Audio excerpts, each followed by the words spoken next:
The fire crackled. The silly man on the television made squirrel noises.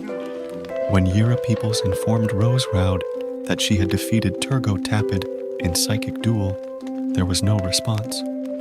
Yira hadn't spoken a true conversation with Rose Roud in years. "I miss you," she said. "I miss Nettie too. I worry we will never find him.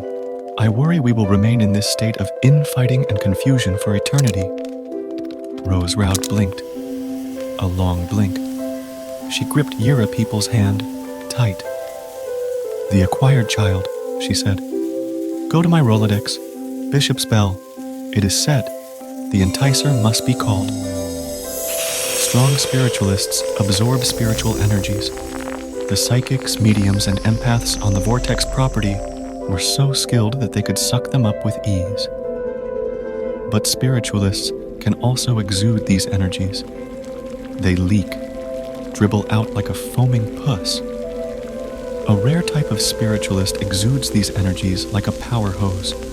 They squirt, sprizzle, splash, and dump their energies. These are called enticers. Tucked away in the sacred Rolodex of Rose Roud was a folded hermit card. On it was a scribbled phone number. Hundreds of miles away, over the mountains and through the woods, a fancy caller identification device lit up inside of a shiny wooden office. In the adjacent dining room, Trent Hems sat at the head of a long table, hosting one of his many fantastic, fun dinner parties. Hearing the phone ring, he excused himself to the dismay of his guests, who loved spending time with him and wanted to hear more of his amazing, funny story. Trent Hems walked into his shiny office. He saw the caller identification device lighting up with the name Roud. Trent Hems' dinner guests eagerly awaited his return. They could hear him laughing from his shiny office. He eventually returned to the dining room. "Friends," said Trent Hems, his guests unable to contain their giddy smiles as they looked up at his handsome, wonderful face. "I have been summoned. Please finish your dinner and leave." And with that, Trent Hems walked out his door toward his airplane in the distance. Trent Hems was a pilot. He was a businessman. He was a stern, serious man when he wanted to be. He was a bit of a silly goof. And most importantly, Trent Hems was an enticer. He was, as you may have guessed, the most powerful enticer to ever live. When he landed on the VORTEX property, the spiritualists approached the airplane with caution. "Hello," said Trent Hems. "I am here to find your empath." He began his work immediately. An enticer had never walked on the property. Enticers percolate energies around them. They exacerbate. They exude. In the early days of Trent Hems' arrival, a sense of newfound order took hold. The infighting ceased. They found temporary structure and refuge in Trent Hems. They spent their days burying Bishop's Bell and walking the property with Trent Hems as he listened in the silence, drawing corresponding marks on a gridded sheet of paper. At night, Trent Hems hosted the spiritualists for dinner parties. They began using the projector room for movie nights and dancing instead of war planning and arguing.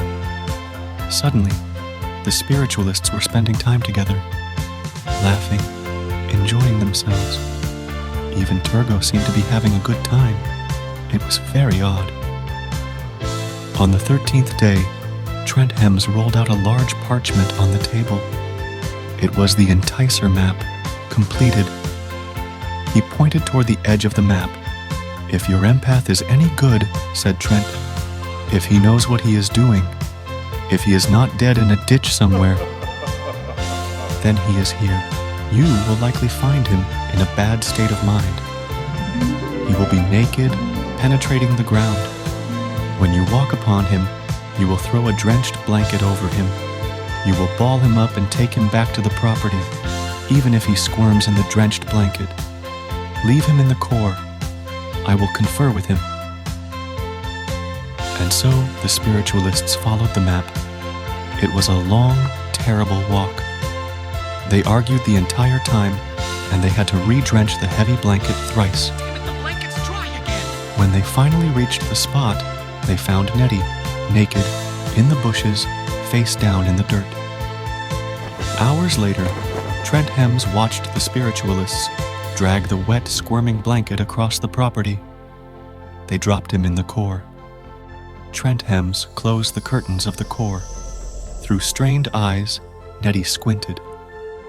A man hovered above him, ringing a bell in his face. Nettie's head throbbed. He didn't remember much, but he certainly remembered the man ringing a bell in his face. Well, well, little Nettie, yet again you need to be saved,